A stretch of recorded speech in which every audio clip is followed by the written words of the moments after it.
ये कहानी है एक छोटे से गांव की जिसमें एक गरीब खानदान रहता था। खानदान में रानी अपनी सास, शौहर और अपनी बेटी चुटकी के साथ रहती थी।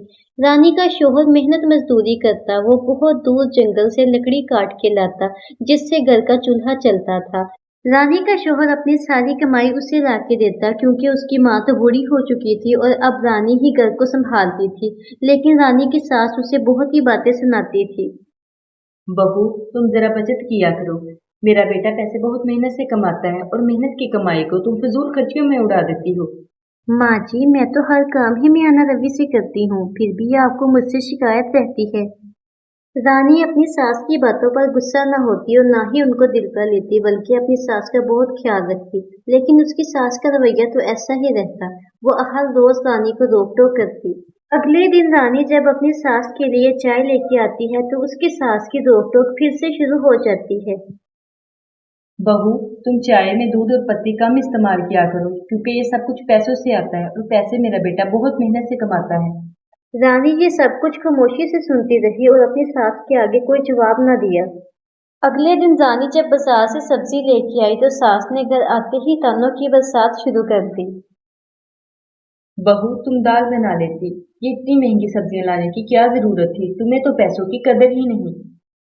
इसी तरह बहुत दिन गुजर गए और सास बहू की नोकझोंक ऐसे ही चलती रही। रानी दिल ही दिल में बहुत परेशान थी। मैं ऐसा क्या करूं कि माँ जी की भी शिकायत दूर हो जाए और घर के हालात भी बेहतर हो जाएं। अब तो चुटकी भी बड़ी हो रही है और अखराजात भी बढ़ जाएंगे। एक दिन रानी चुटकी के साथ बाहर जा रही थी। वहां उसे बर्गर का ठेला नजर आता है और चुटकी बर्गर खाने की जिद करती है।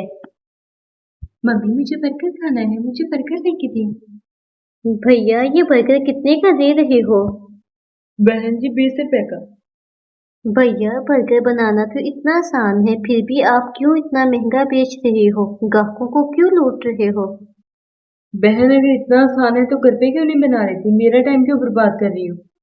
बर्गर बनाने वाले की ये बात रानी के मन को छू गई। उसके जहन में यही ख्याल आया कि अगर मैं घर में बर्गर बनाने का काम शुरू कर दूं, तो राजू की भी मदद हो जाएगी और माँ जी की शिकायत भी खत्म हो जाएंगी। घर आते ही उसने अपनी सास और शौहर से बर्गर का ठेला लगाने की बात की। बहू रानी, ये कैसी बात कर रही हो? जानती भी हो कि घर से बाहर निकलकर औरतों का काम करना कितना मुश्किल है। तुम घर का चूल्हा चौका ही संभाल लो तो वही एक गनीमत है। अगर तुम बाहर ठेला लगा लोगी तो घर के काम कौन करेगा? माँ जी, बर्गर बनाना तो इतना आसान काम है और इस पे टाइम भी ज्यादा नहीं लगता। और अगर मैं ये काम कर लूँ तो राजू की भी बहुत मदद हो जाएगी। और आप तो जानती हैं कि महंगाई कितनी बढ़ गई है। माँ, अगर रानी काम करना चाहती है तो हमें इससे रोकना नहीं चाहिए और इसका साथ देना चाहिए।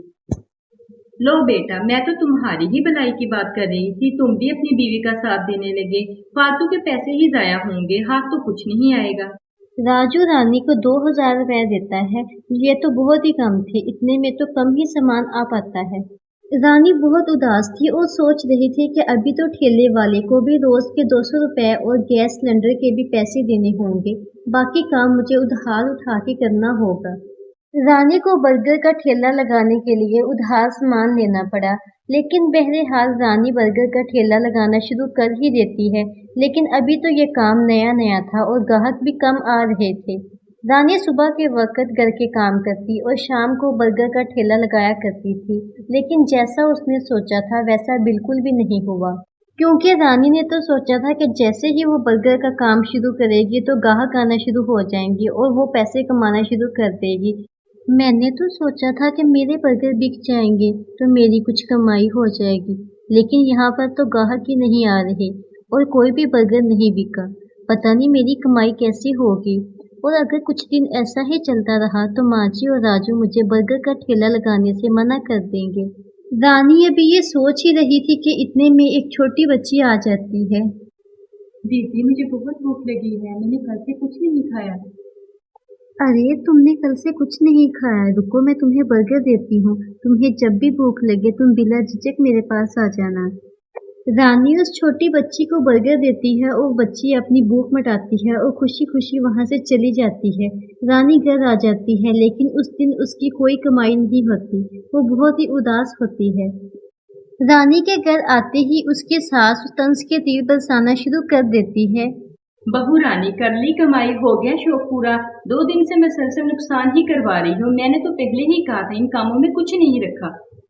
माँ जी, मैं अपनी तरफ से तो पूरी मेहनत कर रही हूँ। मुझे यकीन है मुझे एक दिन मेहनत का फल जरूर मिलेगा। रानी अगले दिन फिर मामूल के मुताबिक उधार पे ठेला लेने जाती है तो वो उसे ठेला देने से मना कर देता है।